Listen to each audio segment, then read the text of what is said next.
Bom dia, boa tarde, boa noite. Mais um Desnegócio aqui ao vivo. Privilégio delicioso estar aqui com duas Fs, Florinha e Fernanda, dupla dinâmica, ou seja, a gente está literalmente em casa hoje. Davi, quando você voltar, você vai ter um desafio, porque eu estou gostando de fazer o bom dia, boa tarde, boa noite. Para quem não viu o Davi aqui, não, ele não largou a gente, não abandonou o barco. Eu sei que o Davi tem experiência em startup, quando dá muito certo, normalmente o povo desiste rápido, mas o Davi é empreendedor, então o Davi vai ter resiliência de aguentar os negócios por mais muitos anos.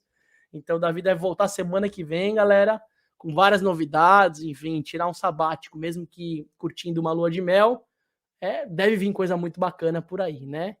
E hoje a gente vai falar de muita coisa muito bacana, mas antes de começar os assuntos, eu quero só honrar as marcas de casa, que ajudam muito a gente, não só nos episódios, porque normalmente as marcas são dos negócios, então os empreendedores e empreendedoras participam também de coisas relevantes dos nossos bastidores, mas honrar Filtros Europa, ou seja, Purificadores Europa via Manu, uma marca incrível, que tem puxado muito o território da água em vários episódios, a Zissu, que olha o Dormir e Viver, e hoje está ampliando, amanhã, se não me engano amanhã não, semana que vem tem nova franquia não, nova loja deles abrindo em Campinas também, então num plano de expansão super legal de marca. Qual pastor que chegou agora há um tempo falando para a gente falar um pouquinho sobre turismo, viagens e a perspectiva do empreender, e a do Ari, que é uma marca incrível, que tem tudo a ver com a Flora também, que tem a ver com novas tecnologias dentro do olhar da filantropia.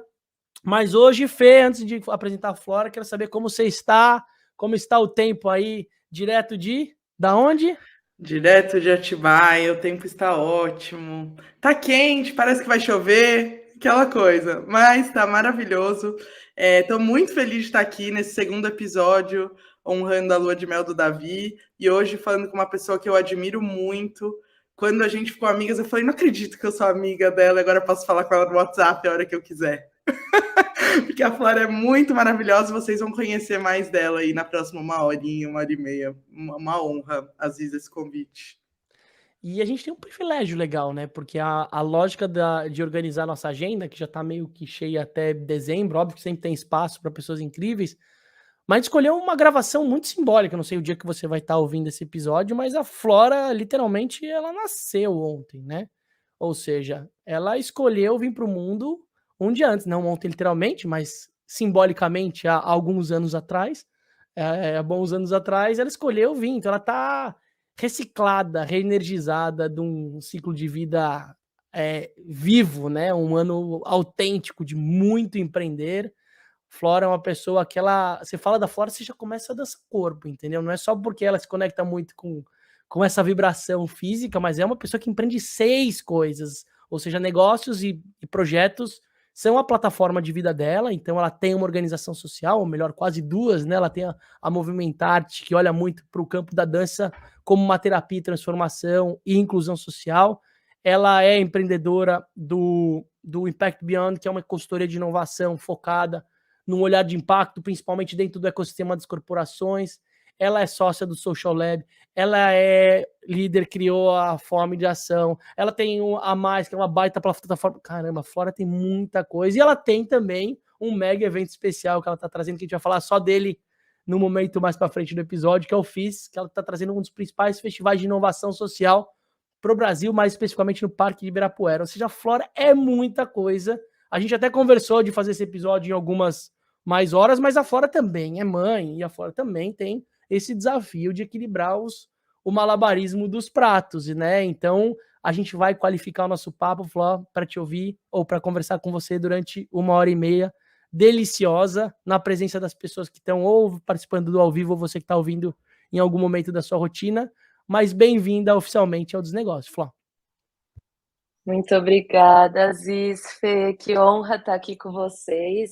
Me sinto em casa mesmo, né? Porque além de eu sempre ter sonhado em ser convidada para vir falar no Desnegócio, que eu ficava lá vendo, ó, episódio 10, 12, chegou no 60, mas estamos aqui. Eu estou muito honrada com esse convite. Eu estou entre amigos, entre pessoas que eu admiro muito, que eu amo, que eu trabalho junto, que eu falo no dia a dia, então acho que esse papo vai ser muito leve, muito bom com vocês. Obrigada de coração. A vida é líquida, né, gente? É muito legal ter pessoas aqui que são parte da gente, né? Acho que o Desnegócio tem um lugar que a gente tem cada vez mais desconstruído, que a gente não é um podcast, né? O nosso modelo não é midiático.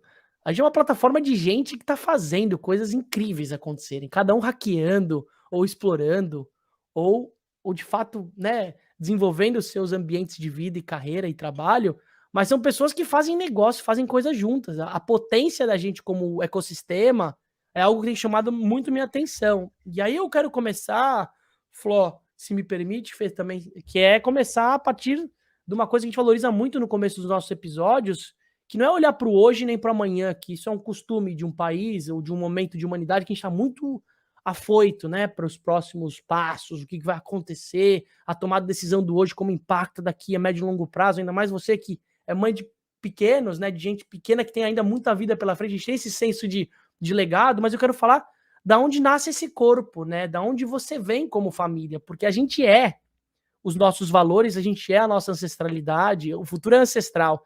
E eu queria que você falasse um pouquinho da onde a Flora, como energia, como vida, escolheu nascer em termos de referências. Muito bom, que pergunta difícil. Vocês falaram que ia ser difícil, mas já começar com uma que você vai mergulhar lá dentro para responder. Eu tinha várias respostas fáceis, você fez uma que não vai ser tão fácil. Olha, eu acho que quando a gente fala dessa ancestralidade, eu sou uma pessoa muito conectada com esse lado espiritual também. Eu vou até além do mãe e pai, né? Mas muito esse meu lugar enquanto espírito, né? Enquanto alma na Terra, e o que eu venho buscar nessas conexões. E eu acho que hoje, até na minha carreira empreendedora, que é minha única carreira, que foi que eu não consigo ser outra coisa, porque eu sou empreendedora, eu nasci assim. Eu consigo lembrar de empreender negócios com 5 anos de idade, vendendo perfume de flores que eu fazia no condomínio da minha avó, sabe? Então, assim, eu realmente tenho essa essência na alma, mas uma essência também que eu acho, às vezes, esses lugares espirituais que eu vou, de um espírito velho mesmo, assim, de um espírito que está com muito desejo de conversar sobre essa evolução para além da materialidade, sabe? Para além do trabalho material, do fazer negócio para ganhar dinheiro, mas como realmente a gente vai mudar as relações. E acho que uma das primeiras perguntas que todo empreendedor se faz, ou principalmente empreendedor social, é por que eu quero fazer isso, né? Qual que é o meu propósito, o que me conecta? E a grande resposta que eu tenho tido nos últimos anos é a transformação das relações humanas. É o olhar para o outro sem julgamento, sem barreiras,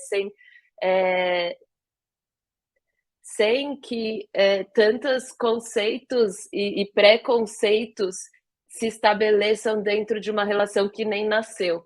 Então, eu acredito muito que a gente estar aberto por inteiro, energeticamente, espiritualmente, para os encontros, para as relações, é o lugar no mundo e no plano onde a gente mais vai crescer e evoluir.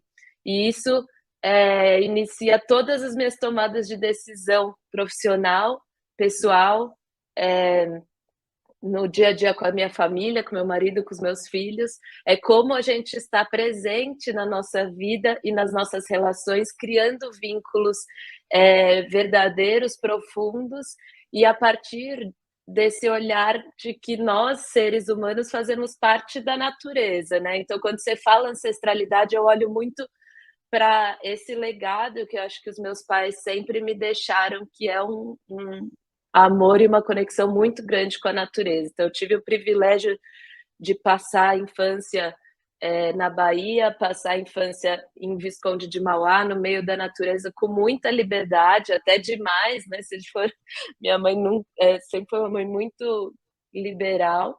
Aí eu vou para o meu segundo empreendimento com 7 anos, que eu era guia turística das cachoeiras de Visconde de Mauá, sozinha, andando pelas pedras. Eu fui tentando resgatar um dia todas as minhas ações empreendedoras desde a infância. E então acho que talvez essa ancestralidade, que é essa conexão profunda com a natureza, com o nosso ser, com o outro, é o que foi guiando a minha trajetória. E aí eu vou contar um pouco, né, quando eu entrei para a dança, desde pequena também, e a dança como esse espelho da vida, né, como esse a gente movimenta o corpo, a alma e as relações a partir desse encontro com o outro e com a gente mesmo. Legal, né? A relação da natureza para a infância, né, gente? Eu tenho sentido isso, né? Porque eu sou paulistano, né? Eu nasci em Perdizes, eu tenho uma relação de nascimento dentro de um contexto cidade. E eu tô tendo o privilégio de criar um filho fora dela. O Benal nasceu aqui na Ilha Bela, mas ele desde pequenininho ele já tinha relação com o mar, mas muito de crianças da pandemia, né? Então ele já tinha uma conexão, mas agora ele mora. Hoje ele se vê como ilhabelense, assim, ele tem uma relação com a natureza aflorada e que vai mudar todo o código, né? Então, quando você traz esse insight, Fló, que eu acho que é muito legal, isso não é só na nossa infância, mas qual o espaço que você está tendo na sua rotina como empreendedor para se nutrir e aprender com a natureza. A natureza não como o verde, a floresta, né? Porque não é algo separado da gente. É esse olhar mais integral que você fala. Então, se a gente não está atento a esse campo, isso vai impactar na performance, como você vai estar fazendo o que você vai estar fazendo, seja como um executivo, seja com um CNPJ, uma MEI, seja o que for, tem uma correlação que ela é direta. Então, talvez esse lugar que você nasceu, que te deu esse excesso de liberdade, né? Mas não libertinagem, te deu esse lugar amplo de dava muito mais medo para uma criança, mas esse desafio é o que dá o friozinho na barriga, que se a gente perder isso uma hora, né, Fê? Se a gente perder esse friozinho na barriga que dá toda vez, você fala, meu, como que eu vou fazer isso? Como que eu vou resolver aquela? Como que eu vou pagar aquele negócio? Como que eu vou achar uma forma de estar junto com elas fazendo negócio rápido? Se perder esse friozinho na barriga, perde a fé, né? Perde a força, né? Super, e eu acho que uma coisa que a Fló traz na fala dela, Zizi, que eu conheci pessoalmente ao ver ela atuando em todos esses negócios, é esse respeito pelos ciclos da natureza, sabe? E que não são só da natureza, deveriam ser de todos os seres que habitam, né? E a gente às vezes quebra alguns ciclos quando a gente age artificialmente, ou procurando lucro a qualquer custo, ou procurando, né, de outras formas, assim, artificialmente a gente criando mais valor, sem respeitar os ciclos, respeitar os ciclos das pessoas mesmo, né? Não só da natureza. E eu sempre vi muito respeito e muito cuidado com a Fló, com as coisas que ela trata nesse sentido, mesmo quando ela está tratando dentro de grandes corporações ou, né, nas consultorias de inovação e tal. Acho que a gente vai falar mais um pouquinho assim sobre esse lado aí mais hardcore, hard skills que a gente tem que ter para estar dentro talvez do mundo corporativo de hoje, mas que tem gente indo contra isso e tratando as coisas com o respectivo amor pelos ciclos das pessoas e, por que não, da natureza, né? Então, não sei, Fló, isso é uma coisa que eu vejo em você muito natural. Não sei se você quer comentar um pouco mais. Ô, Fê, eu só queria trazer uma coisa antes de emendar a Fló, Sim. que acho que é legal, que assim, você é filha única, Flora? Não, somos em 7 irmãos. Uau. E aí você trouxe um lugar que acho que é legal também entender, antes da gente olhar, né, que é a perspectiva da onde você vem com esse ambiente, né? Que você falou que a dança foi um lugar onde você começou a materializar melhor o que seria da sua carreira ali, como um primeiro passo, não só como um hobby, porque isso também é legal, já tem um outro insight, o que é hobby pode ser plataforma de negócio também. Quantas pessoas já perderam a oportunidade de empreender coisas que elas acham que é pro final de semana? Mas eu queria que você falasse, dentro da perspectiva pai e mãe, referências, se você teve essa autonomia, essa liberdade de fazer isso porque você era mulher, tinha um pouco disso como espaço da onde você vivia? Porque eu vejo que para mim, talvez no ambiente que eu venho, que é um ambiente árabe mais machista, para não dizer muito, não era uma hipótese tão clara. Eu queria que você falasse um pouco como que é você empreender dança, ONG, como que era isso lá atrás, quando ainda você não tinha eu pago minhas contas, você não tinha necessariamente essa prioridade. Não, é muito boa essa pergunta, porque realmente, sem dúvida, o cenário de onde eu vim moldou a minha personalidade e a minha forma de fazer negócio e fazer vida, né? Meu pai morreu quando eu tinha 6 anos, e ele era um hippie. Até aquela piada, né, que eles falam que, bem-vindos à primeira conferência de filhos de hippie, aí é chamada Flora, Luna, e fala todos os nomes. E, E realmente meu pai ele era um viajante, ele morou em 4 lugares, em Amsterdã, Trancoso, Visconde de Mauá e no Oregon com o Osho. Então, assim, você consegue ver a figura que era, assim, essa pessoa. E morreu muito cedo. Minha mãe é médica, psiquiatra, num outro rolê, só que também muito libertária, assim, muito. Uh, a minha mãe ela é uma mulher empreendedora também, por mais que ela seja médica, ela é uma guerreira. Então, ela depois adotou 2 crianças, que eu vou contar esses monte de irmão que eu tenho. Meu pai teve 5 filhos, né, antes de falecer. E então eu sou ali meio a filha do meio, eu fui trilhando uma jornada muito independente aqui na minha vida, muito. Nunca tive restrição para nada. Às vezes eu pedia restrição, sabe assim? Eu ligava, brinco com a minha mãe que eu ligava para ela fingindo que ela que tinha pedido para eu ligar, sabe? Assim, para justificar qualquer coisa que não tinha sido pedido. E a minha mãe trabalhava plantão, então ela virava plantão de madrugada no hospital. E a gente tinha muita independência mesmo. Essa independência tem ônus e bônus, né? Mas o bônus, sem dúvida, foi uma autonomia muito grande. E aos 14 anos, eu comecei a dar aula de dança. E eu sempre tive esse perfil que eu brinco que é talvez uma insígnia do empreendedor, que é a cara de pau, né? Então, a minha vida inteira ela é pautada na cara de pau com respeito, que a gente não pode ter cara de pau sem respeito, mas com respeito que é se jogar, que é aquele frio na barriga que o Aziz acabou de comentar, aquele risco. Empreender é risco o tempo inteiro. Então, você ter coragem de se jogar no risco, ele é as pontos de partida para os inícios. E com 14 anos, eu estava num almoço na escola de dança, eu já fazia aula de dança desde sempre, talvez até um pouco antes das 14. Com 12 anos, eu sentava na aula do grupo profissional de dança e fingia que minha mãe não podia me buscar mais cedo, que eu tinha que ficar até o final da aula. E eu falava que eu precisava ficar lá porque minha mãe não podia me buscar. E aí eu ficava assistindo, depois de um mês que eu estava lá assistindo, a professora, vai, tá, entra aí. Aí com 12 anos eu já entrei para o grupo profissional da escola sem ser convidada, entendeu? Tem um lugar um pouco assim de você se mostrar disponível, né? E aí com 14 estava lá e elas procurando uma professora de dança para baby balé, e aí eu me ofereci, falei, eu posso ser, me dá uma chance. E aí comecei, ninguém acreditava, né? Tipo, menina, realmente uma criança, e comecei e não parei mais. Aí com 18 anos eu já dava aula o dia inteiro, e aí eu não, quando eu fui escolher a faculdade que eu ia fazer, eu brinco que eu não tinha escolha, eu já era bailarina profissional, já dava aula e eu amava aquilo. E quando eu passei na Unicamp para dança, eu falei, gente, minha vida agora é a melhor vida do mundo, eu só vou dançar para o resto da vida. Tipo, eu não preciso mais estudar na escola, aquela coisa chata. E, enfim, e aí se desenrolou em muitas histórias, mas esse começo foi. E aí nunca ninguém, minha mãe nunca falou, você vai fazer dança. E eu acho muito engraçado, às vezes, eu nunca parei para pensar se ia me dar dinheiro. E eu converso com meu marido, com as minhas amigas, e eles falam, gente, mas eu sempre tomei a decisão de que emprego, que faculdade que eu ia fazer, pensando no meu sucesso profissional.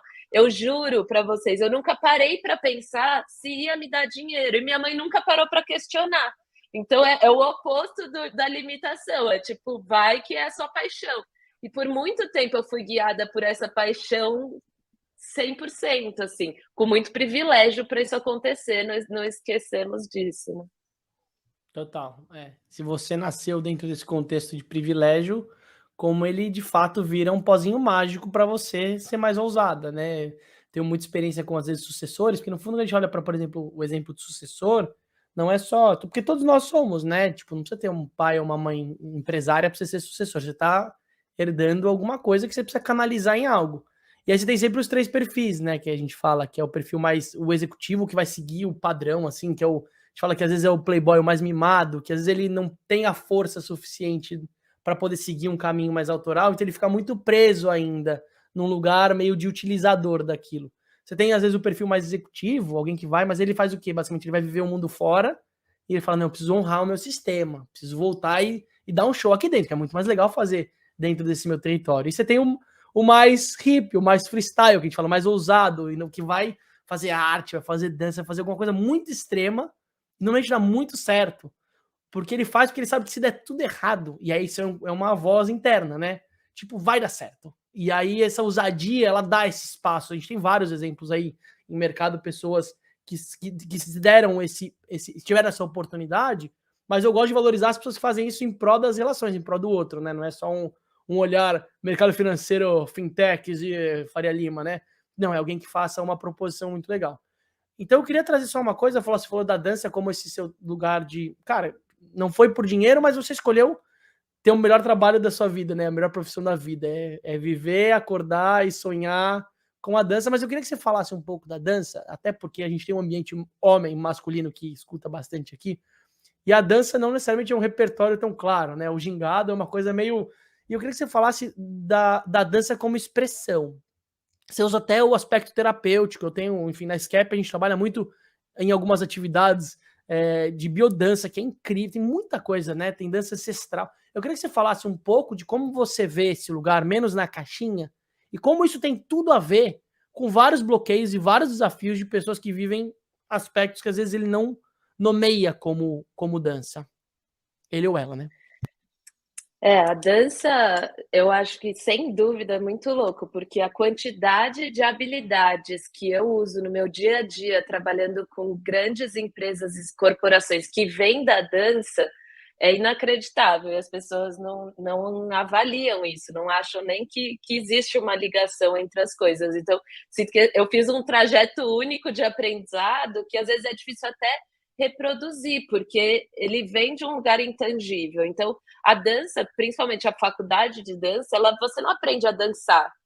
Muitas vezes a pessoa já sabe dançar quando ela entra na faculdade de dança. Você aprende sobre metodologias e teorias relacionadas ao corpo. E hoje a gente sabe que todas as nossas conexões cerebrais estão ligadas com os nossos mais de 20 milhões de sensores espalhados pelo corpo. Então, se a gente ignorar que o processo intelectual de aprendizado se dá pelo corpo também, a gente está ignorando a ciência para partir por aí. Na faculdade de dança, a gente também tem muito estudo de história da arte, história da dança, cultura. Então, você tem um aprofundamento teórico muito grande e teórico também na fisiologia. Então, a gente tem aula de anatomia junto com a medicina da Unicamp, a gente tem aula de fisioterapia, a gente tem aula de desenvolvimento motor, mas o que mais eu me apaixonei e que foi o meu estudo é o entendimento dessa conexão mente-corpo, né? De que tudo está conectado. E aí o desenvolvimento de diversas metodologias que te possibilitam esse profundo autoconhecimento, que vai desde anatomia e possibilidades, então estudar Laban estuda dimensões, então plano alto, médio, baixo, velocidades, como que o corpo explora os diferentes qualidades de movimento, tônus muscular, e aí isso vai criar um canal de criatividade na sua mente, no seu corpo, que você nunca experimentou. Então, quando você absorve para o seu corpo as múltiplas possibilidades de expressão que você tem, você amplia um canal cerebral de criatividade e expressividade. E aí você vai poder explorar um universo novo de aprendizados, que tem a ver com a sensibilidade. Então, quando eu estou falando de dança, improvisação, então você trabalhar essa expressão criativa através do corpo e da dança, você vai trabalhar seus 5 sentidos, você vai trabalhar o sentido do tato, e não só o tato pela mão, mas do corpo inteiro, do toque do outro, da conexão com o outro, da sensibilidade dessa conexão, desse toque sutil entre o outro, da escuta ativa do outro em todas as dimensões, e que é uma escuta que vai muito além da auditiva.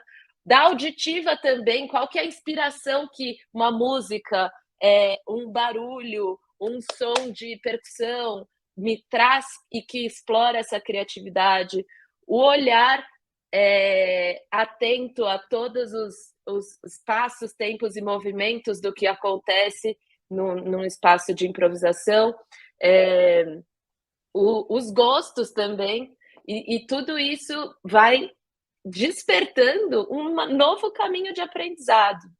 E quando eu levo isso para o Movimentarte, né? Então, contando aí, não sei se eu estou atrapalhando o fluxo, mas contando a primeira iniciativa, né, que eu tive aos 19 anos, que foi começar a dar aula de dança para pessoas com síndrome de Down, esse mundo se abriu para mim, que foi entender a possibilidade de desenvolver a metodologia que nos anos seguintes eu fui desenvolvendo, para que as pessoas com deficiência intelectual que têm dificuldades de aprendizados aprendam conhecimentos e conteúdos pelo corpo, que não está conectado com a dificuldade intelectual, é uma inovação surreal que a gente chegou.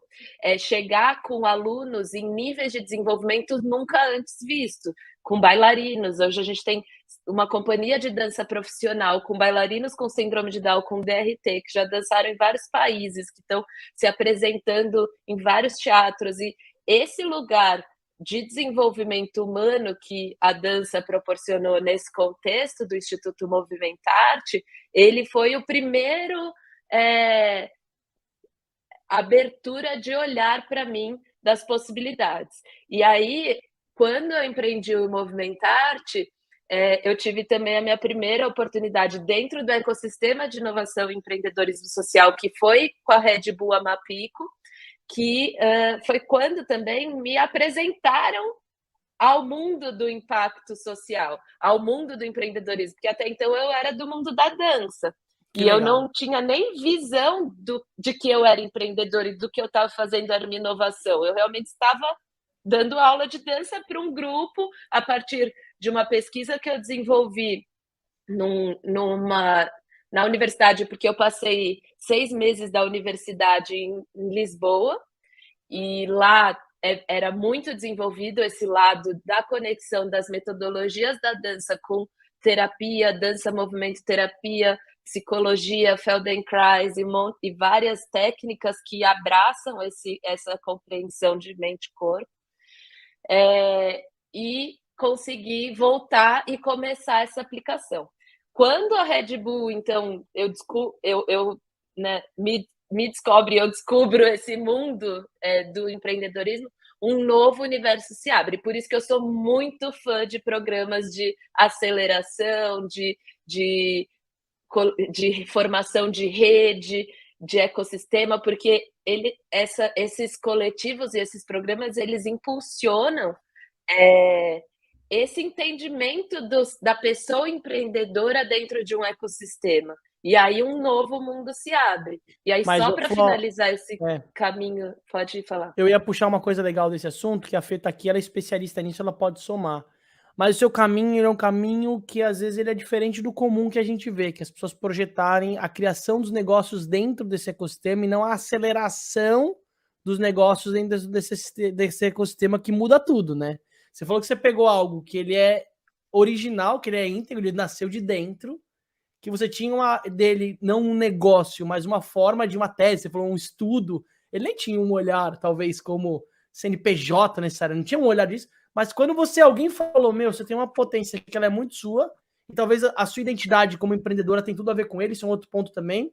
Negócios empreendedores, eles são simbióticos no começo, mas eles são complementares, eles não são a mesma coisa, né? Então, a Flora como empreendedora e a arte, o espaço, a metodologia dela como o que estava nascendo, e aí você escolhe como segundo momento a aceleração. Eu queria, Fê, que você falasse, às vezes, do caminho contrário, das pessoas que chegam, às vezes, com uma planilha, tipo, mano, que não tem nem ideia de negócio, nada, mas dá verde no final e acham que vai acelerar alguma coisa, e quando acelera, dá tudo errado. É só a gente olhar os números do que tá rolando agora. Eu queria que você falasse um pouquinho dessa ordem das coisas, Fê, para quem tá buscando esse caminho, né?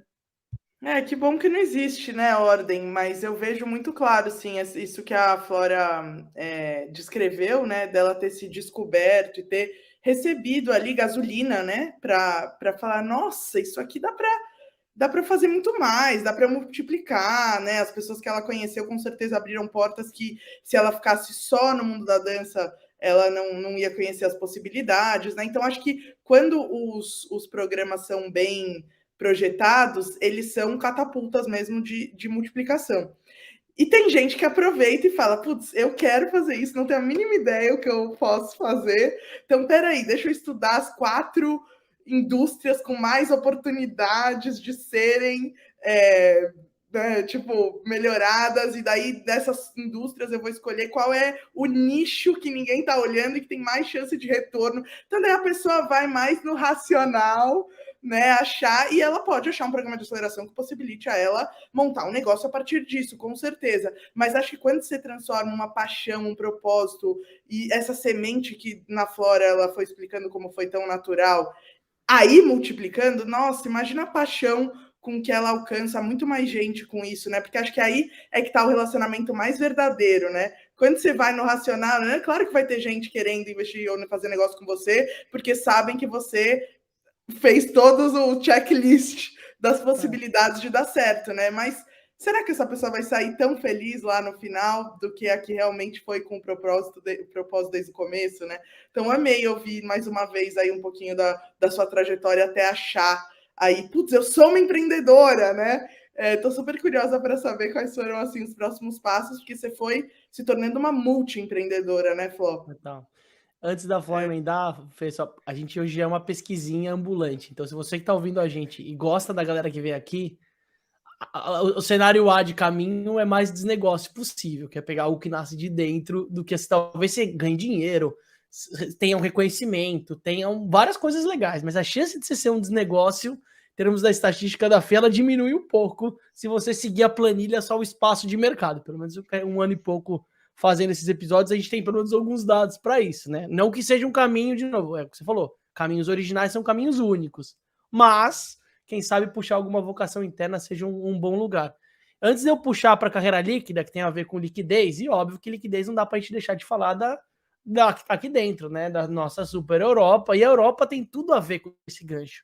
Porque a Europa, inclusive, vai estar junto com o FIS, com a gente. A Europa, inclusive, vai estar apoiando quem, nada mais, nada menos do que a apresentação da Movimentarte, né, Fló? Isso vai ser legal. Se você quer ver como essa mistura de tudo que da Liga acontece dia 22 de outubro. Eu vou dar um spoiler, porque a gente vai falar do FIS mais para frente, mas essa é a lógica de trabalhar em rede, e essa é a lógica como as marcas têm esse papel também de apoiar movimentos mais indiretos ao negócio delas, né? Muito bacana. Mas qual que é o critério deles apoiarem um negócio que não tem nada a ver com a água ou com o produto direto deles? Mas, cara, tem tudo a ver com tudo, né? Então, acho que esse lugar também é só fazendo o gancho da liquidez, e acho que é importante a gente falar um pouquinho da Europa e da Débora, que fez a ponte, que fez o papel de conectar tudo direitinho e foi super bem. Mas agora eu quero entrar em liquidez, que tem a ver com o que a Fê falou, que é, você não se contentou em ser só a empreendedora da dança. A dança deixou aquele espaço ela começar a entrar em outros territórios. Isso é um ponto de inflexão, de reflexão muito importante, né, do empreender. Mas se eu me dividir, eu vou se eu me multiplicar, eu vou me dividir, como que eu vou lidar em tocar as outras coisas? Será que eu vou perder performance? Como que uma coisa se conecta com a outra? Porque não necessariamente as coisas são conectadas tão óbvias assim. Eu queria que você falasse como foi esse seu se desenvolver mais horizontal, Fló. Olhando não só o que deu certo, mas também o que foi difícil, ou quais foram os principais aprendizados ali. Eu acho que você tocou no ponto crucial desse momento de mudança, né? Quando você cria um projeto, ele vira você, né? Então, esse primeiro momento que você coloca no mundo um projeto, como eu coloquei o Movimentarte, muito difícil você se dissociar. Então, esse foi o primeiro grande desafio. Parecia que se eu saísse do Movimentarte, o Movimentarte ia acabar. E essa sensação é um peso muito grande para o empreendedor. É um grande desafio, muitos processos de mentoria para você entender que você não é o negócio, que o negócio, né, depois de um tempo, tem já uma estrutura e vida própria, e muitas pessoas interessadas em, inclusive, ocupar o lugar que você não deixa ocupar quando você está ali, o empreendedor faz tudo, o empreendedor herói, né? Então, é você sair do papel do empreendedor herói e ir para o empreendedor facilitador, que cria plataformas e vai agregando pessoas junto. E isso foi tese de algumas palestras minhas, porque quando eu percebi, conectando com dança também, que eu não fazia nada sozinha e que eu não ia longe sozinha, a dança traz significados para isso, traz aprendizados para isso. Porque quando você está fazendo uma dança e você sai correndo, né, dançando, sem olhar, sem sentir, sem entender quem está do seu lado, você está totalmente fora do que é para ser feito. A dança você tem que parar e olhar para os lados e sentir e poder dar o apoio que o outro precisa para fluir o movimento. Se você vira de costas, não tem dança em par, não tem dança em grupo, não tem dança em equipe. E o empreender, você acaba muito nesse lugar, você correndo na frente sozinho. E se você não parar para olhar quem está do seu lado e dar as mãos literalmente no sentido, e às vezes dar as mãos escreve um e-mail explicando o que está fazendo, onde você está e onde a pessoa pode chegar. Porque às vezes parece muito mais fácil responder 10 e-mails do que explicar para alguém que você tem que responder esses 10 e-mails. Esse é um grande desafio de empreender e de liderar projetos, porque a sensação que dá ter que treinar a equipe, pessoas, para vir junto com você, é de que você está se atrasando, porque é muita coisa e você vai sempre querendo resolver tudo, e o empreendedor resolve tudo muito fácil, principalmente quando o projeto fica tão incrustado na pessoa, né? Então, tipo, tinha coisas que as pessoas nem ouviam. Então, tinha a Lígia Oliveira, ela fundou o Movimentarte comigo desde que a gente virou uma organização social mesmo. Então, a ideia não foi inicialmente dela, mas ela sempre esteve do meu lado. Para eu fazer essa transição e hoje ela assumir a diretoria do Movimentarte, foi um processo longo, porque as pessoas nem ouviam ela, eles precisavam da minha palavra final. Então, só que ela sempre esteve ali para ocupar esse espaço. Só que por muito tempo eu também não dava espaço para ela estar. E corria na frente sem conseguir parar e explicar onde é que ela entrava, como que ela fazia, para eu poder sair. Então, essa transição do Movimentarte foi a mais importante da minha vida, porque eu tinha a sensação que quando eu saísse ia acabar. E a hora que eu saí, só cresceu. Só cresceu, porque tinha gente também apaixonada, tinha gente também disposta a ocupar esses lugares. E eu acho que sempre tem, quando você para fazer junto.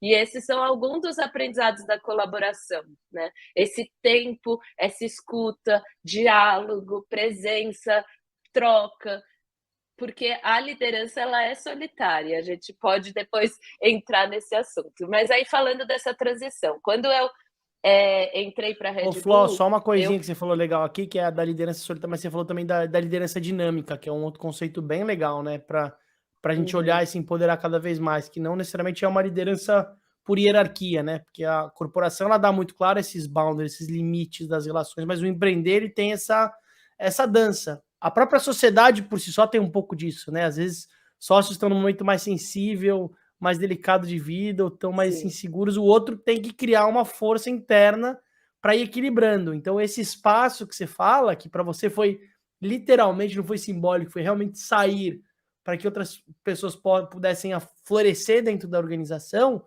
também tem forma de fazer isso que não precisam ser tão abruptas, né? Que a gente vai aprendendo a fazer isso melhor, né?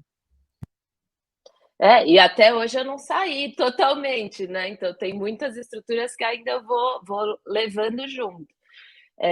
Mas, assim, me abriu muito espaço e tempo para trilhar outros sonhos, porque, como você disse, eu não consegui ficar naquela caixinha. E aí, quando eu entrei para a Red Bull, eu tive a oportunidade de levar essa metodologia e essa compreensão do corpo para todos os empreendedores sociais da rede. E aí foi o meu MBA, minha pós, meu qualquer coisa que vocês quiserem chamar, em negócios de impacto, porque eu viajei por 7 vezes com a Red Bull para imersões de 10 dias com empreendedores. Então foram 70 dias em imersão profunda com empreendedores da África do Sul, da Inglaterra, dos Estados Unidos, da Áustria e aqui do Brasil. E nessas imersões eu fazia o Body Journey, que era a jornada do corpo para o empreendedor. Então, eu desenvolvi essa metodologia que ele analisa todas as habilidades do empreendedor a partir do corpo, fazendo dinâmicas de conexão com o outro, consigo mesmo, com essa escuta, com esse entendimento de conceitos e sensações e sentimentos de uma forma mais profunda, menos racional. Então é muito fácil a gente falar, como que é a tristeza? Todo mundo sabe o sentimento da tristeza. Agora, qual que é o sentimento da colaboração? Qual o sentimento da escuta ativa, do trabalho em rede? Como que o meu corpo se coloca num palco para um pitch? Como que o meu corpo se coloca na escuta da rede, da minha equipe, do grupo, do coletivo? Como que eu estimulo os meus 5 sentidos para sentir mais, para escutar mais, para estar mais? Então, essas dinâmicas a gente tinha 1 hora por dia que eu facilitava. E aí eu passava o resto do dia participando de todos os outros workshops, de modelo de negócio, de comunicação, Entendi. Então, deixa eu ver se eu entendi. Você usou o ecossistema de um monte de gente muito legal para fazer o que você já gostava, mas envelopar numa metodologia para somar com aquilo. Então, você era inovação dentro daquele contexto, ninguém manjava. É que nem contador, que fala coisa difícil para você achar que é da hora, mas você não entende nada, né? Você fala uma linguagem diferente, mas você tinha uma conexão direta com o que as pessoas faziam, e ainda você se desenvolvia, você tinha um espaço de escuta e de aprendizado com um monte de gente muito legal. Cara, isso é muito mais legal que o MBA lá fora, hein, gente? Foi. Cá entre nós. Não, e foi um grande presente da vida, assim, porque é isso, por 2 vezes, e era sempre nas periferias, então, assim, na periferia de Joanesburgo, sabe? Na periferia de Baltimore, nos Estados Unidos, assim, com uma comunidade negra Animal. nos Estados Unidos. Então, você entendendo contextos sociais de diversos países, e então não só mergulhando na parte teórica do empreendedorismo e dos negócios de impacto, mas nos contextos sociais, nos debates sociais, né? O que é o racismo nos Estados Unidos, o que é o racismo no Brasil, quais são as questões sociais da Áustria, né? Que você acha no imaginário que nem tem problemas sociais. Então, você vai realmente se aprofundando dentro de temáticas com diferentes perspectivas, e que foi um grande presente na minha vida, assim, foi uma grande virada de chave. E aí, em 2019, quando estava chegando ao fim esse programa,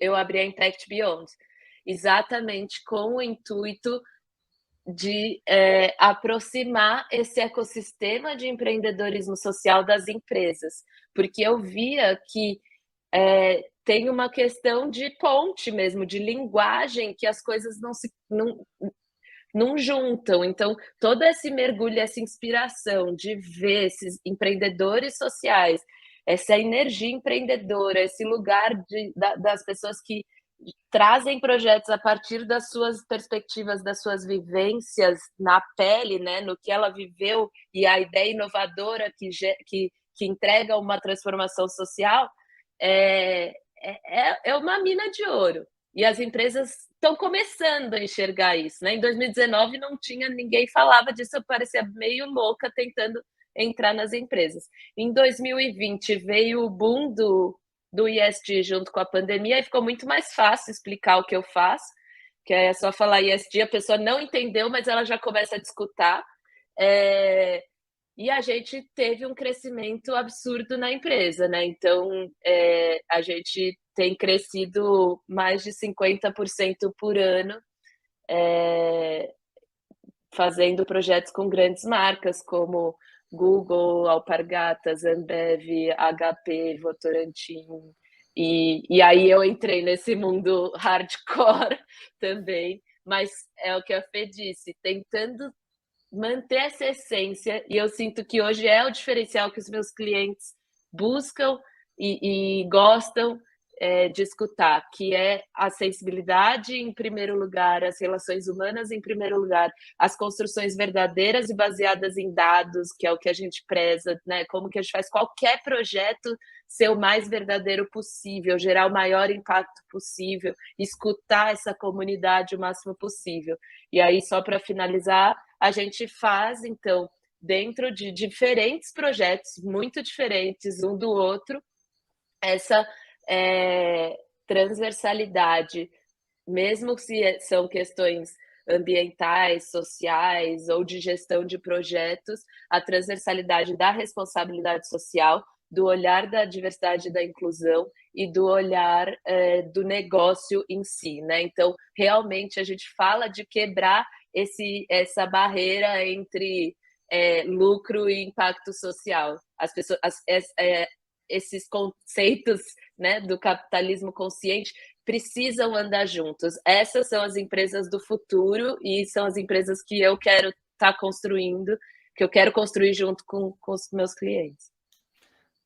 Muito legal. Vou puxar você, Fê, mas eu tava com o Hugo anteontem, que é um dos fundadores do Capitalismo Consciente, um tiozão super legal, do bem, assim, cheio de energia, e ele começou o papo falando de uma empresa que a gente talvez vai colocar ele numa jornada, Fê, de uma jornada da SCAP. Falei, essa empresa eu conheço. Quando eu fui lá procurar um trabalho para ser o possível CEO, eu nem participei do processo porque eu era velho.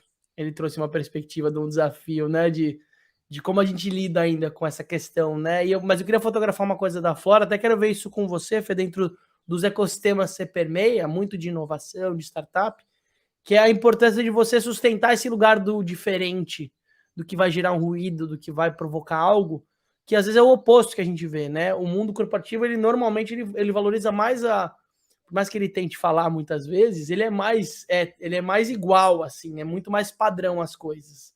Em vários lugares a gente está numa fase, como você falou, o ISD como teoria e como prática, está num caminho ainda. Mas eu vejo que a Flora conseguiu sustentar um lugar que não deve ter sido fácil também, né? Flora não tem muito glamour, de ser diferente, de falar uma língua diferente, de talvez responder a coisa com mais calma e qualidade, por trazer uma coisa mais abstrata na hora de explicar um conceito e talvez não amarrar. Você tem vários aspectos que pode gerar um pouco de fricção, mas fricção aprendi no desnegócio que é bom. Fricção é quando gera um atrito que vai bagunçar o outro lado da história. E muita gente às vezes desiste desse lugar e quer ser igual aos outros para ser aceito, né? Quantas pessoas, ainda mais no ambiente que a gente está vivendo agora, você precisa falar a mesma língua da Fê, falar de agroecologia, falar de ecossistema de startups, falar de, sei lá, maternidade e paternidade, para Fê ser a minha melhor amiga. Mas às vezes o que ela mais espera, não no curto prazo, mas no médio e no longo, é o oposto disso, né? Então eu queria, Fê, que você falasse um pouco de como você sente isso como um ativo do empreender, mais do que o território onde você vai empreender, como a gente falou lá atrás, se é educação, se é saúde, é qual o seu papel como líder ou como empreendedor, empreendedora, e como você vai sustentar, às vezes, ser o diferente, ser o oposto naquele lugar onde você está fazendo alguma coisa relevante.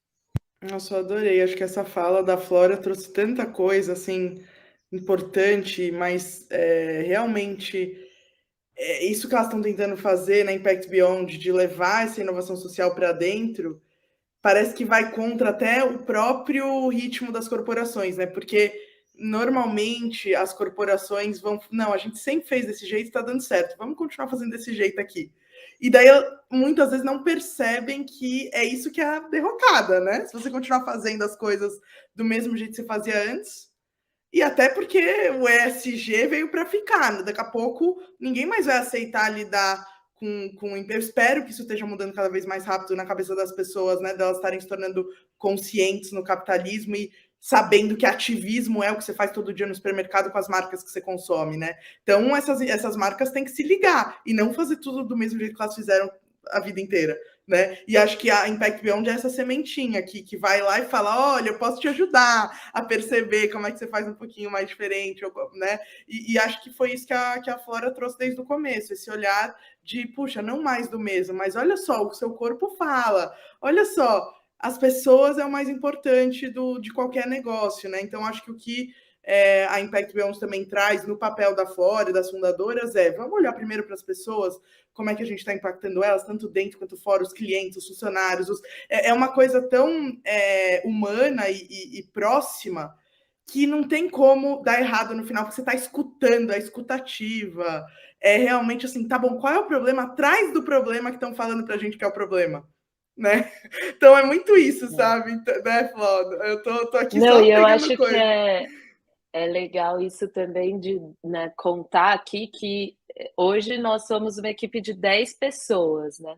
E muito complementares. Então, a Carol Gentil, minha sócia, a Camila Camilo, que criou, né, com a gente desde o início essa estrutura, são pessoas incríveis e muito diferentes de mim. Então, isso é muito legal, né? Uma mais olhando para o negócio, veio do mundo corporativo, tem esse mindset mais de crescimento, estrutura de negócio, tal, outras com um olhar mais de dados, de realmente trazer tudo para uma organização muito metodológica, estruturada. Então, essa complementariedade de toda a equipe que é o grande sucesso, porque e aí que é aquilo, voltando lá naquele papo atrás, que a gente não faz nada sozinha. E eu acho que o meu papel, que vem dessa trajetória que eu estou contando para vocês, que tem a ver com a comunicação, com esses novos olhares, essas novas linguagens que a gente pode implementar dentro de contextos tradicionais, é muito complementar, mas a grande estratégia e a nossa forma de entrar é falando a língua das empresas. Eu chego um pouco depois. Eu chego um pouco depois. Óbvio que eu falo meio lento, então as pessoas já, desde o primeiro momento, já acham eu um pouco hippie, mas a parte mais hardcore da dança, tal, não dá para falar. E isso foi um grande aprendizado, falando de fails, né? Assim, de coisas que deram errado também. Eu tentei por muito tempo entrar direto nas empresas com o Movimentarte e com o Body Journey. E eu nunca consegui. E aí, quando a gente falar um pouco das captações, dos projetos paralelos, isso para mim está muito claro. Tem assuntos que as empresas ainda não estão preparadas. E o assunto da dança, da pessoa com deficiência, ainda é muito tabu. Então, eu hoje sofro para captar recursos muito baixos para o Instituto Movimentarte sobreviver, enquanto para os projetos outros que eu gerencio, a gente consegue captações gigantes. Então, você começa a ver que não é sobre você, porque no começo eu achava que eu estava falhando, sabe? Que eu não era uma boa captadora de recursos, que eu não era uma boa gestora de organização social, pelas dificuldades de crescimento que eu vivia no Movimentarte. E aí, quando eu mudei algumas temáticas e ampliei esse leque, e eu falo para a equipe do Movimentarte, eu não tenho nenhum interesse de sair do Movimentarte. A minha estratégia é uma ampliação de atuação e de presença para que a gente consiga trazer também para esse crescimento exponencial as organizações que estão sendo esquecidas. E aí, daí depois eu conto um pouco do Fome de Ação e do mais, que tem a ver com essa perspectiva da descentralização do acesso aos recursos doados. Só um dado legal, saiu ontem um relatório super bacana, global, falando do Brasil sendo um dos 20 países mais solidários do mundo, que é uma mudança que está surgindo, né?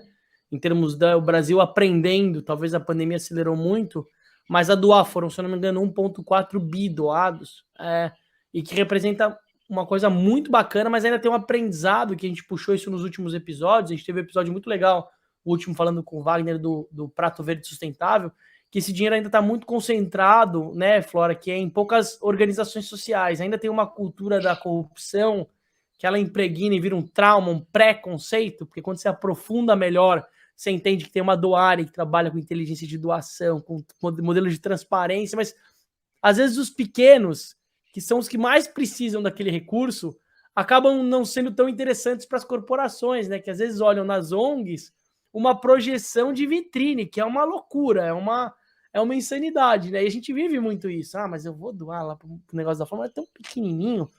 Cara, eu prefiro doar para uma grande, de novo, pesos e medidas, né? Mas acho que a gente precisa olhar para um olhar mais democrático e de inclusão de iniciativas menores, porque isso é o que você falou, Flá, o quanto que você precisa de montante para gerar um X de impacto que você gera no seu projeto.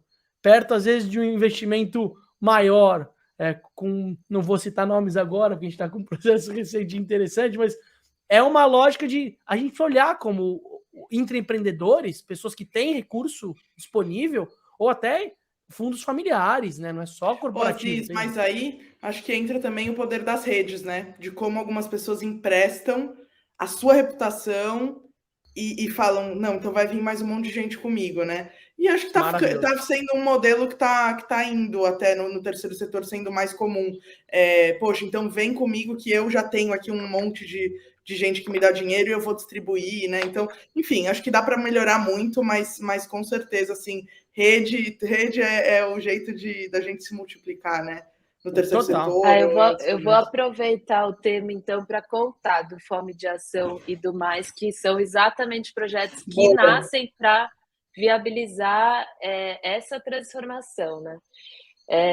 Bom, na pandemia, eu com esse olhar empreendedor, eu tenho um grupo no WhatsApp de amigos que chama Qual o Novo Projeto? Que toda vez que a gente vai almoçar, eu tenho um novo projeto, assim, que eu criei, eles ficam me zoando, que realmente eu sou uma parideira e eu paro filhos, projetos diariamente. Agora, eu falei que eu estou pensando como que eu vou parar de fazer novos projetos. Mas, voltando, na pandemia eu falei, cara, não tem como eu me dizer empreendedora social e ver a situação da fome no país e não fazer nada. Porque a gente fica muito, minha causa é essa, minha causa é essa. Falei, nessa situação não existe causa mais prioritária do que a fome no país. Antes de falar de qualquer coisa, a gente tem que olhar para isso. E aí eu comecei um movimento que primeiro foi uma aliança de negócios de impacto, tentando compartilhar esse pensamento com parceiros da rede. Gente, a gente trabalha com negócio de impacto, a gente fala que nossos negócios são de impacto, são empresas B. Como que a gente vai se mobilizar aqui junto? Que seja cada um dando 5 mil reais, fazendo uma vaquinha, a gente compra a cesta básica e distribui. Consegui muito engajamento, mas pouco dinheiro. Formei uma rede de 40 empresas bastante interessadas em estar junto e acreditando nesse movimento. E comecei a ir para a captação. Então, eu fui para todos os clientes da Impact e parceiros e falava, gente, eu queria doar. E meus clientes encaminhavam para a área que estava cuidando das doações para alimento e eu tentava qualquer doação para fazer uma distribuição. E de todas as empresas que eu conversei, eu ouvia que infelizmente a gente já doou. Todas, não teve uma que doou nesse primeiro momento. Todas falaram, eu já doei, eu já dou para a ONG tal, eu já dou para a organização tal, e portas fechadas.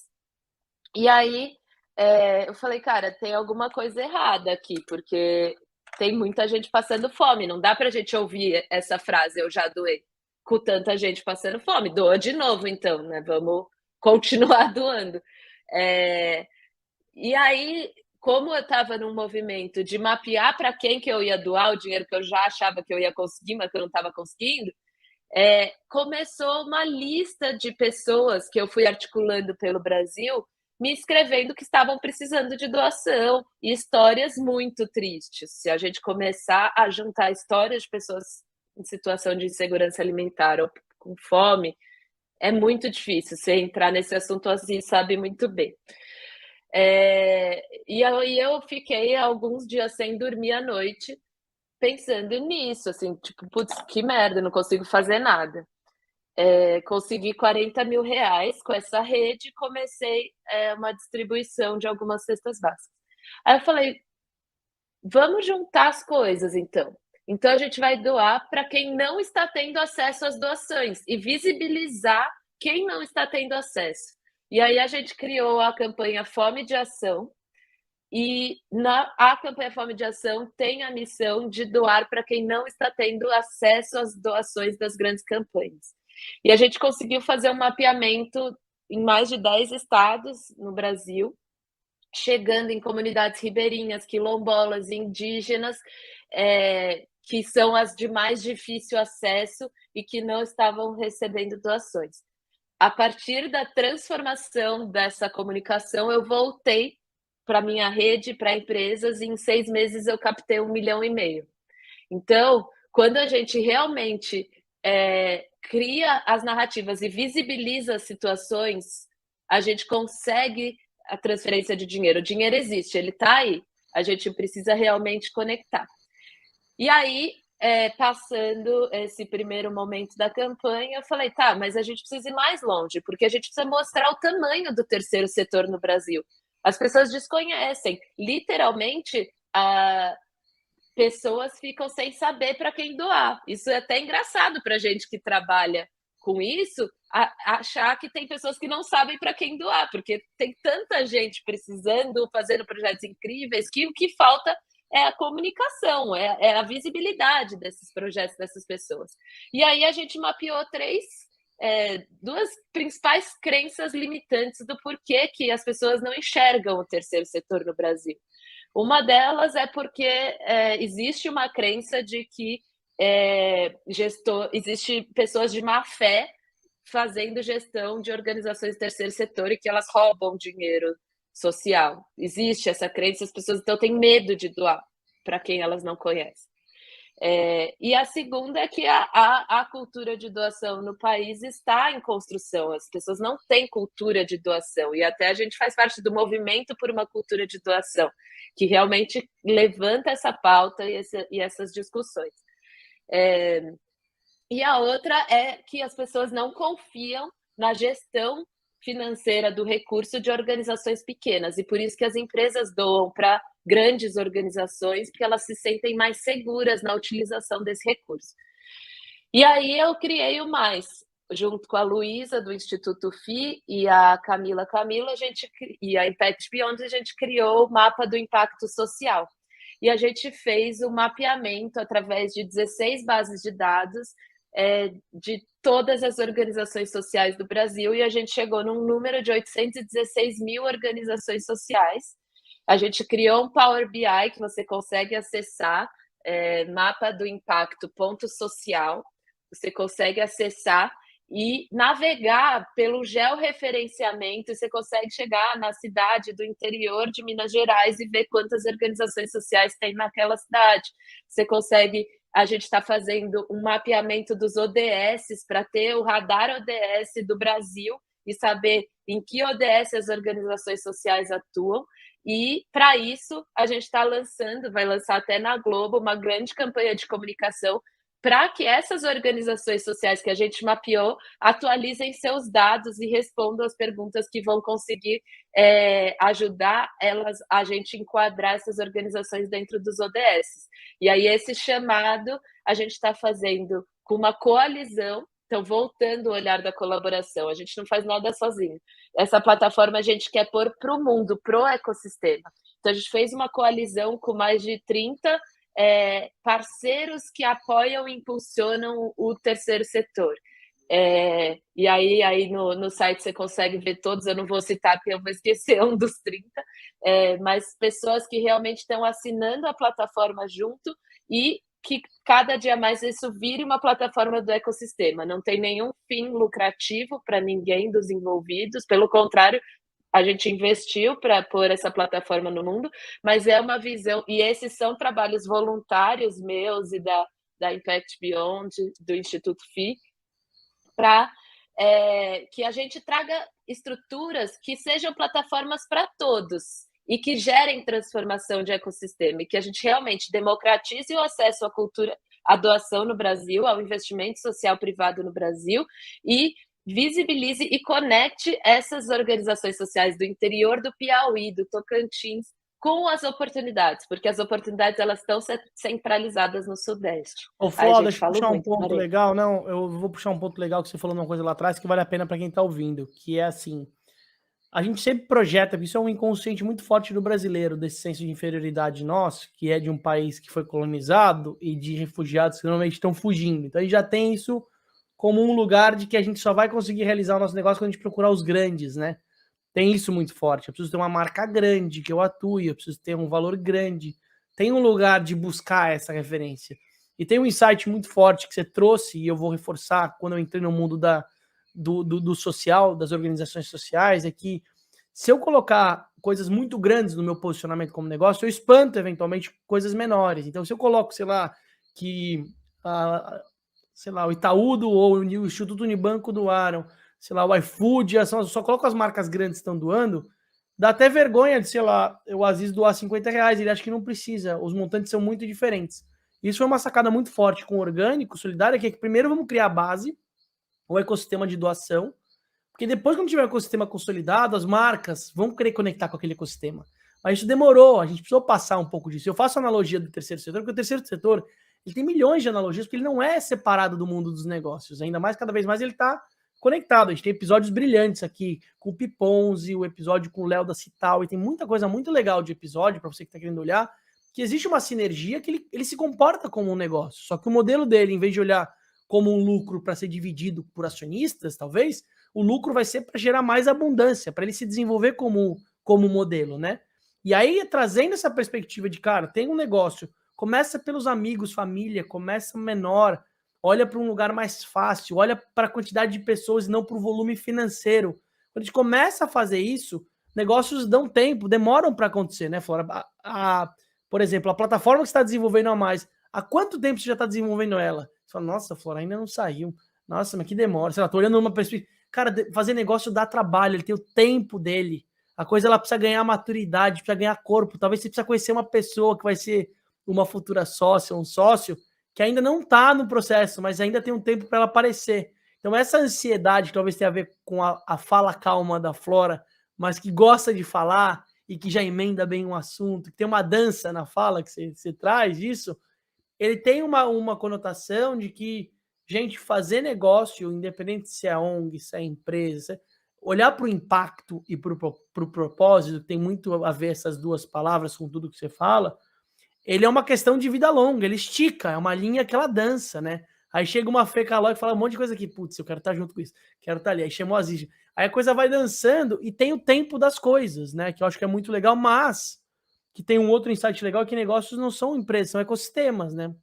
Você olhou a Impact Beyond, a sua empresa hoje, ela é um ecossistema de você ver oportunidade. Putz, aquilo lá eu não vou prestar serviço, vou fazer Você acabou de dar ideia. O mais, ele surgiu de uma lacuna de mercado, que em vez de você fala, vou fazer esse negócio, eu vou pegar quem está fazendo, quem já tem um repertório, e fazer junto. E aí você começa a fazer várias coisas, né? Que é esse movimento de usar você como uma plataforma, porque no fundo o ecossistema é você como indivíduo no centro. Você tem as suas empresas, as suas iniciativas, os seus projetos, ou que você vai dando nome para cada um deles, mas eles são formas de você ir dançando e se manifestando, né?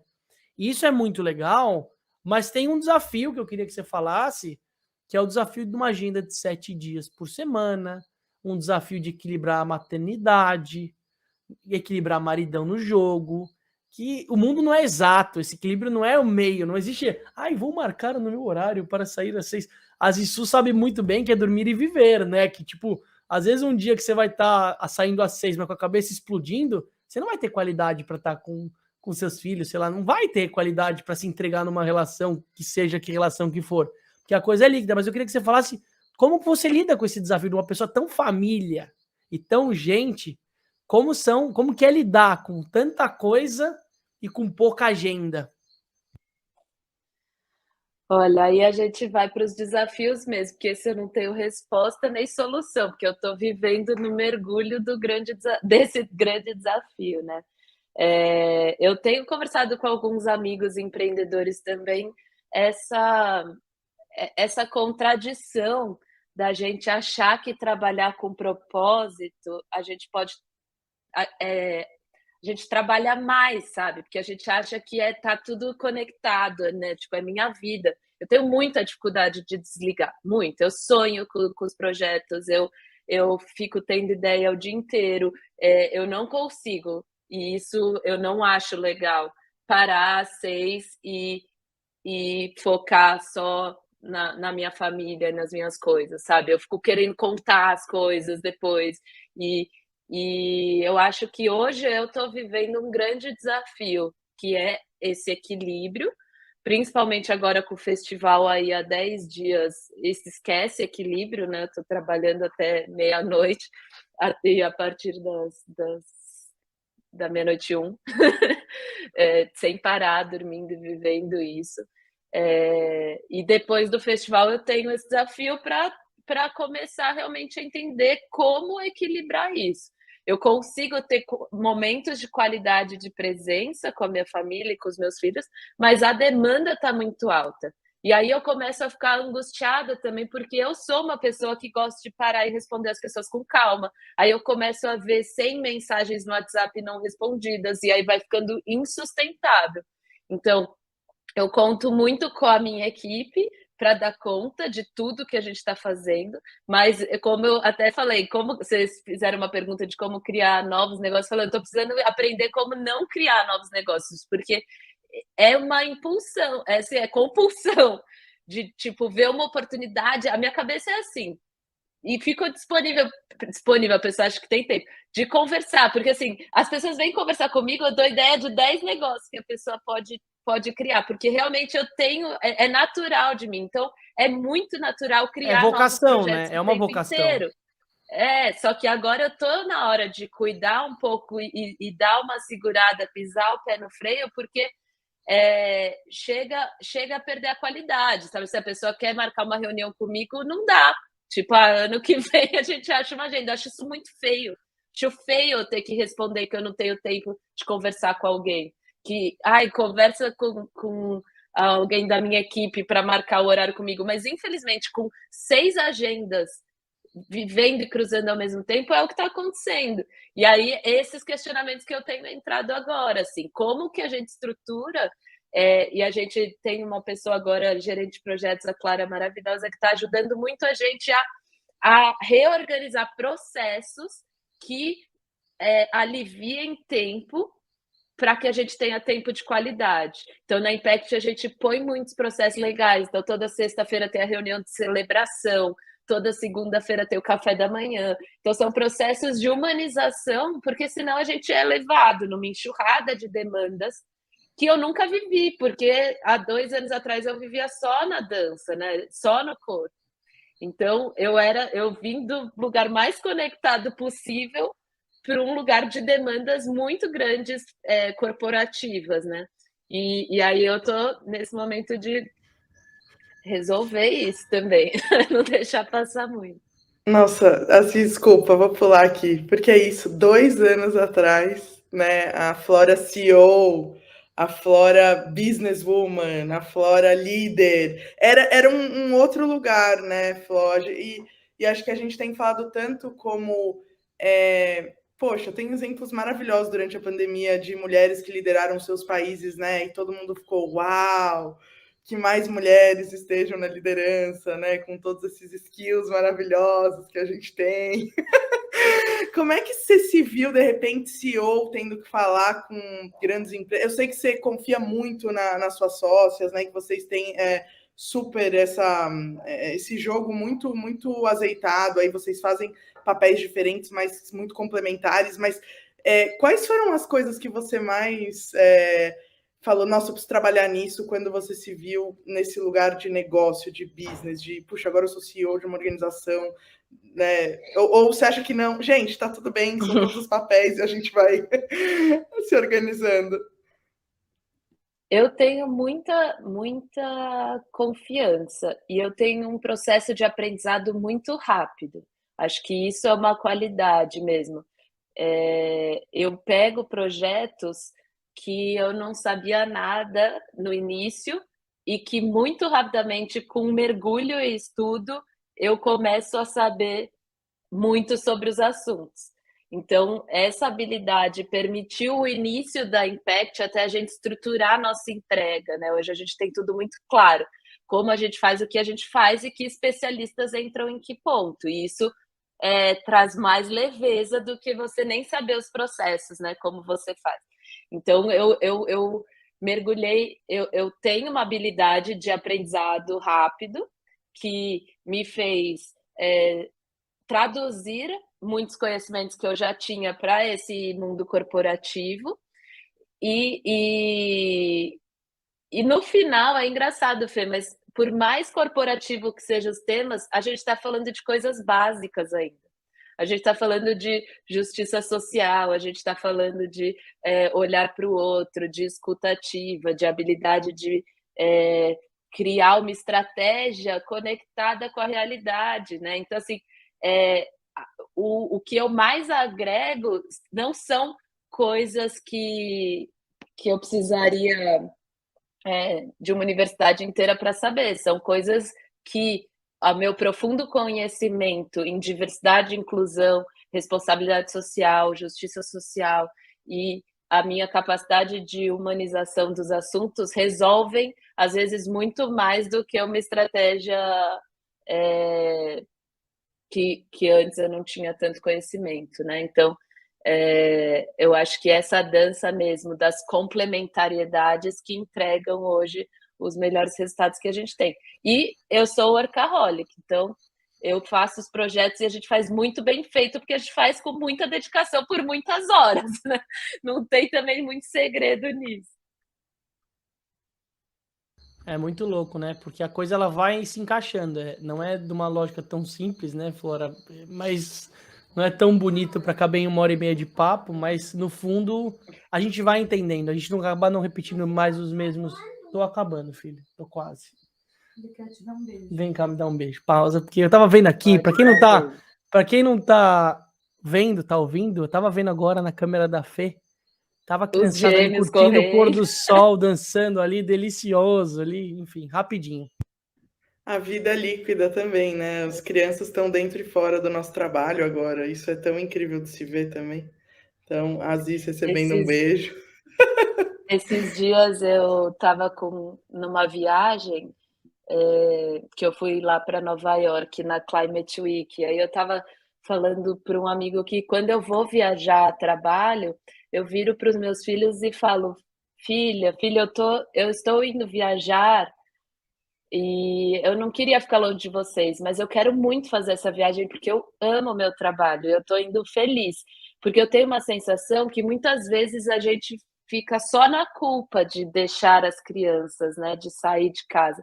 E nesse processo eu também aprendi a mostrar para eles a mãe empreendedora que eles têm e o quanto isso também pode impulsionar o desenvolvimento deles, né? Que não é uma mãe exclusiva. Meu filho às vezes fala: eu queria que você não trabalhasse, você só cuidasse de mim. Ele queria mesmo, é genuíno esse desejo, mas eu tenho certeza que quando ele souber que eu estou cuidando de outras pessoas, ele também vai honrar isso, né? Não vai só ficar na falta. E aí, enfim, a pandemia também nos possibilitou esse trabalho em casa, né? Esse home office estar mais próximo. A gente vai equilibrando. Agora, trigêmeo, você esquece, eu não sei nem o que dizer. Eu sou fã demais. É, muito louco, né?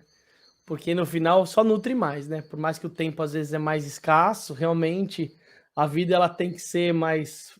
Eu fico imaginando os desafios de quem é executivo, né? Hora marcada, né? A gente sabe que tem hoje soluções de empresas que até acolhem, mas a maioria das pessoas não estão sendo acolhidas, e isso óbvio que vai impactar na forma como ela performa, né? Tipo, em termos de ambiente de trabalho. Não tem jeito, né? Eu queria trazer Aziz, qual que você vai trazer? Porque eu tenho um para trazer também. Não, eu ia trazer a história da viagem, eu queria trazer uma... eu também! Boa, vai lá. Eu vou trazer uma curiosidade legal que rolou, para dar uma quebra de contexto de as coisas que a gente menos bota energia, teoricamente, na vida, mais indiretas, são as coisas que às vezes mais são representativas. Eu queria celebrar um negócio legal que rolou, foi essa semana. Tem um episódio que vale a pena a gente ver, do Diogo Bezerra, que é um mega empreendedor social, que trabalha com programação em inglês dentro das periferias, é um cara da quebrada, um cara muito legal. E aí, no meio de 3 semanas atrás, uma semana dessas fora, que eu também sou muito parecido, eu vou escutando você e vou vendo todos os desafios de vários aspectos, mas tava com aquela rotina cheia de WhatsApp e tal, e o Bruno, que trabalha comigo, que a Fê também conhece, o Brunão da SCAP, que trabalha na empresa de aprendizagem na SCAP, ele falou que ele estava junto com a Outward Bound, que é uma organização que trabalha desenvolvimento de lideranças na floresta, eles iam fazer um programa super legal para levar uma pessoa da quebrada pro Himalaia. Ele falou assim, se conhecer alguém, velho, mas sabe aquela coisa no meio de... mais aleatório, são as coisas que eu mais gosto, né? Eu olhei e falei... Tipo, 10 horas da noite era assim, olhando, eu falei, mas o que eu vou mandar? Aí eu falei, vou mandar pro Diogo. Foi só pra ele, assim. Basicamente, ele passou no curso, ele ganhou, e ele vai pro Himalaia, assim, ele mandou um áudio maravilhoso e lindo, assim, porque é isso, são os pequenos movimentos que fazem toda a diferença. Então eu fiquei imaginando, cara, se eu não tivesse, ou se eu tivesse aberto mão de mandar uma mensagem, que ela é tão perto e tão distante no meio da loucura, e ele não tivesse colocado, quando ele recebeu, ele falou assim, avisa que eu vou ir. Eu falei, não, mas é um concurso. Ele falou, não, mas eu vou, porque eu vou dar 1000%. E eu vou ser mais referência, porque eu já tô com essa molecada precisa. Então, quando ele se colocou nesse lugar, e era pauleira, numa galera, ele levou, e ele vai pro Himalaia. Imagina mostrando pra criançada. É tão da hora que eu olho pra essas coisas e falo, mano, vale a pena, né? Então a gente tem que ir fazendo essas danças. Eu ia trazer, óbvio, o último ponto, foi para trazer a viagem como um olhar inspiracional, né? A Copa Sur é um mega parceiro nosso, enfim, parceiro meu, o Dinho, o Edmar, que é um dos ele é o sucessor da empresa, eles olham, são empresa B agora também, fora, você vai conhecer eles cada vez mais dentro do ecossistema que você dança, mas hoje tem um modelo de cotas incrível, de gente muito legal que atua lá dentro, e ele olha para a experiência, mais do que para o turismo, como um olhar de respiro, né? Eu tenho certeza que quando você sai do contexto e vai para Nova York, uma das coisas que você volta e fala, nossa, que delícia poder ter minha família. Imagina que aquelas horas de qualidade quando você chegou ali, de gente grudada em você, pulando em você, faz com que as coisas fiquem, né? Porque não é quanti, é qualitativo, né, Fê? Desculpa se eu atrapalhei a sua história da viagem. Precisava contar, né, gente? É muito da hora, né? Aí eu mandei pro Ziller, que é um outro cara incrível, que já 7 cumes. O Ziller é faixa preta e é desnegócio também. Eu falei, Ziller, manda um áudio. Ele falou, não áudio nada, eu quero bater um papo, quero ver o Diogão pra dar umas dicas com ele, quero trocar uma ideia. Você vê, a coisa vai... É a dança do desnegócio, né? Não, eu ia perguntar justamente o que ela sentiu, porque às vezes é isso, né? Voltando da pandemia, a gente tem tido experiências muito importantes agora, de novo, com as pessoas, né? E acho que essa reunião que aconteceu em Nova York foi muito importante. Para mim, que estava vendo acontecer e vendo as pessoas que estavam lá se reunindo e falando né? Então, eu queria que a Flora contasse desse lado também, ativista pelo meio ambiente. Porque, gente, não precisamos escolher só um chapéu, né? Não, acho que o mais foda, assim, que a gente precisa visibilizar foi a potência da delegação negra que estava lá, de lideranças negras, de todas as pessoas que eu mais amo e sou fã, né, realmente meus ídolos de empreendedorismo estavam lá e ocupando uma presença, né? Então, acho que hoje a gente, quando fala de mudanças climáticas, quando fala desse olhar ambiental, que é mais fácil, é mais palatável para as empresas, né? Onde todo mundo está começando mitigação dos impactos ambientais, a gente tem que trazer justiça social, a gente tem que trazer responsabilidade social, a gente tem que trazer interseccionalidade, a gente tem que trazer quem são as pessoas mais impactadas. E quando a gente olha para o Brasil, isso se intensifica ainda mais, porque a gente está falando de 2030, ODS e os Objetivos de Desenvolvimento Sustentáveis da ONU, e as pessoas às vezes ficam num lugar de que isso é o futuro, de que o problema das mudanças climáticas vai chegar. Mas muitos movimentos estão alertando de que os impactos já estão acontecendo, e esses impactos acontecem nas periferias, nas favelas, com as enchentes que estão acontecendo, com a falta de saneamento, com a falta de acesso à água, com a falta de acesso a alimento. Então, a gente realmente precisa entender e dar nome para quem mais sofre os impactos negativos das nossas ações, né? Então, quando a gente fala de mudanças climáticas, o que eu mais gosto, o que eu gosto de falar, o que eu gosto de pautar, é a justiça social, é quando a gente realmente entende que as coisas não estão desconectadas, de que falar de meio ambiente não é falar de floresta e Amazônia, é falar de gente, inclusive porque na Amazônia tem gente, tem famílias, comunidades indígenas sendo mortas, né? Genocídio indígena acontecendo, as leis ambientais sendo devastadas, e com isso a Amazônia e as florestas sendo derrubadas. Só que quando a gente derruba florestas, a gente também derruba casas, a gente derruba estruturas, e a gente precisa realmente reformular essa economia para uma economia, para uma bioeconomia, para uma economia da floresta em pé, que fortalece os pequenos produtores. E aí a gente não vai perder esses últimos 5 minutos para deixar de falar do FIS, que é o Festival Internacional de Inovação Social, que o Aziz está do meu lado, fazendo uma curadoria incrível, falando de alimentação, rituais alimentares, falando de sociobiodiversidade, economia da floresta em pé, e o festival vai acontecer dia 22 de outubro no Parque Ibirapuera, com uma agenda maravilhosa que você pode encontrar no nosso Instagram, @fis.br, fiz com 2 Is, e que vai ter uma união realmente de todo esse ecossistema que a gente está falando desde o início, de empresas conscientes, de empreendedores sociais, de pequenos produtores, de projetos como Orgânico Solidário, Pacto 15x15, a Doare, e que vão realmente trazer, a gente fala que o FIS constrói presentes sustentáveis através de ações práticas e do convite para celebração. Então, a gente vai ter no palco do Auditório Ibirapuera grandes shows,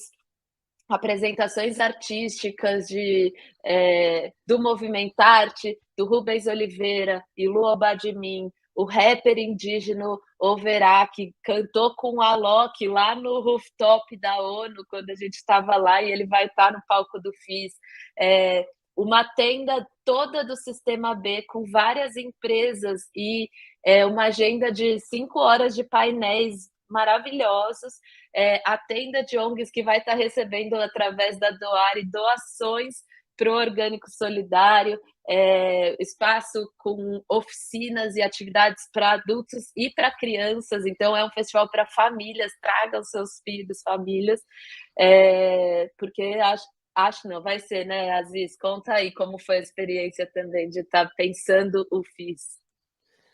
Se você chegou até o final desse episódio, óbvio que esse corte a gente vai soltar em vários lugares, a tecnologia ajuda muito, mas e você tá preparado ou preparada para viver um festival de abundância, de energia, de som, de cor, de música, num parque que ainda não tem vocação de prosperar alimentação saudável, gente que tá fazendo muito legal.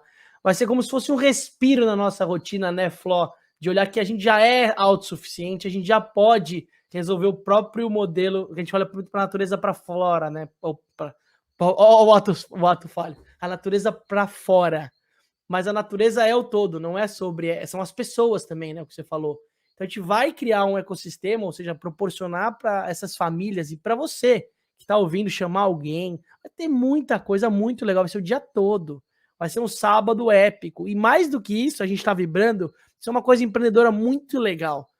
Que não dá para falar tudo, os bastidores, o desafio, as noites mal dormidas da Flora, as frustrações, as conquistas, a movimentação de gente, as planilhas, os e-mails enviados, os nãos, os sims, o metade ou um quarto do combinado, tem toda uma... É isso que é a adrenalina do fazer. É isso que a gente não troca por absolutamente nada. Então, quando você chegar no sábado e ver só uma janelinha do presente, do que já foi, para chegar naquilo, nossa, acho que vai ser mais legal ainda você ter ouvido esse áudio e ter ido depois desse áudio, porque é o que faz valer a pena. E mais, a planta que vai ser cultivada, porque é a primeira vez do FIS no Brasil, mas é a primeira de muitas.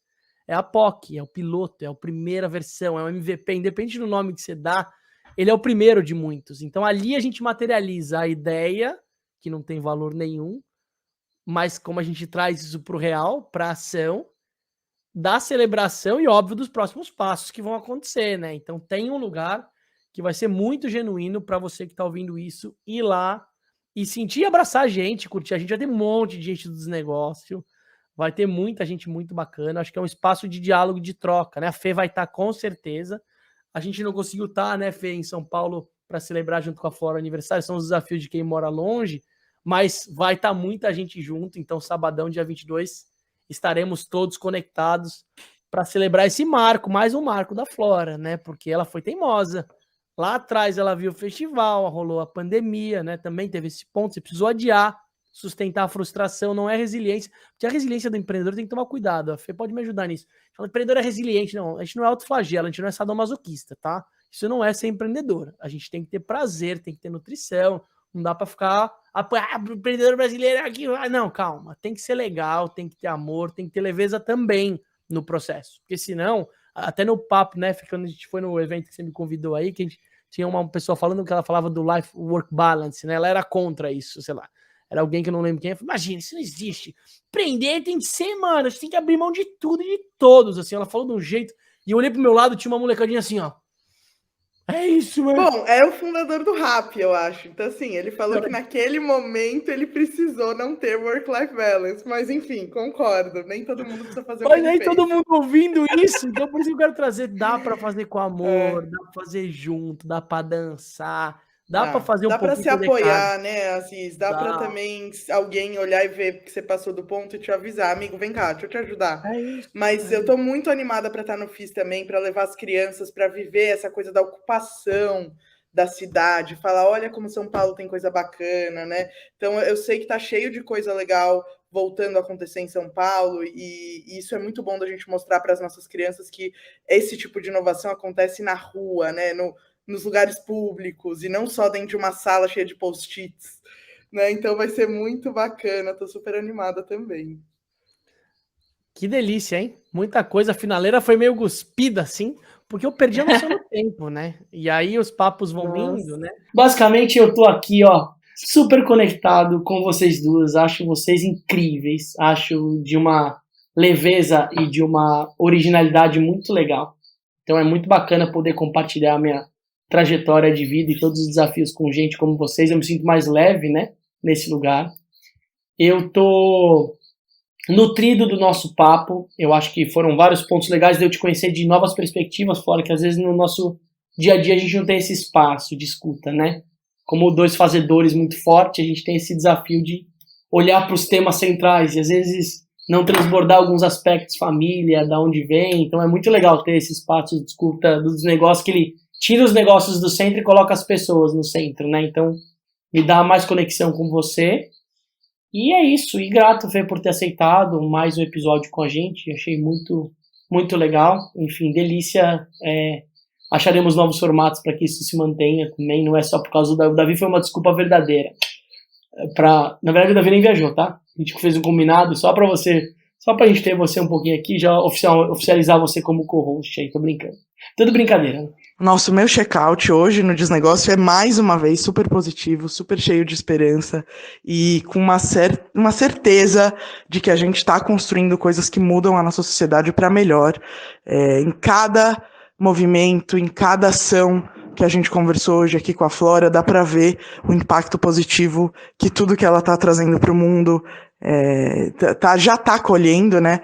E acho que essa é a beleza do Desnegócio, da gente ir revelando mais e mais ações positivas para o mundo. Então, super feliz de estar aqui, incrível.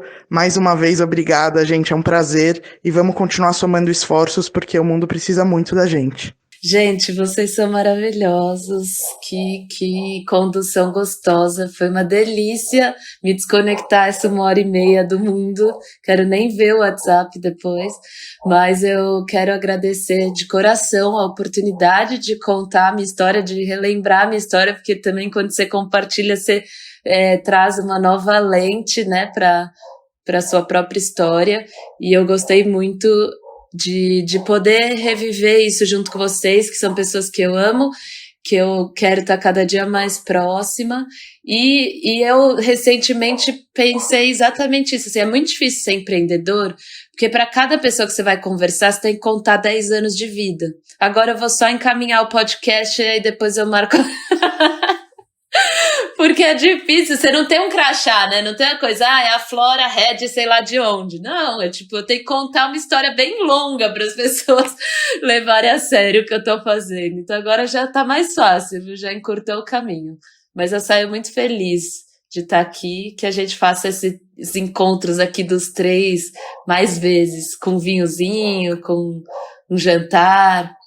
Maravilhoso. E para você que chegou até aqui, de alguma forma, você tem alguma conexão, alguma curiosidade, alguma coisa, seja com a Fê, seja com a Flora, fala com a gente. Esse negócio é ponte, a gente faz muita coisa muito legal acontecer. Cada vez mais a gente tem sentido esses movimentos de coragem das pessoas. Isso é um indicador muito interessante, que eu não sei se é de momento, de humanidade, mas o maior barreira é o primeiro contato, né? A maior barreira é a vergonha de se expor, de falar com alguém, mas estamos aqui. Se não conseguir falar com a Flora com multitarefas, ou tiver paciência de esperar uma reunião até janeiro de 2023, a gente está aqui super conectado, e compartilha esse episódio, porque fazer chegar também é um papel importante, né? Da mesma forma que a Flora vai compartilhar esse episódio para contar um pouquinho dela antes do primeiro papo, às vezes vai ajudar, mas basicamente você também pode fazer esse assunto chegar para isso de fato conectar, inspirar ou ajudar alguém que está querendo empreender ou está empreendendo perto de você. Beijo especial, enfim, de todo mundo que faz parte dos negócios, e até a próxima gravação. Tchau.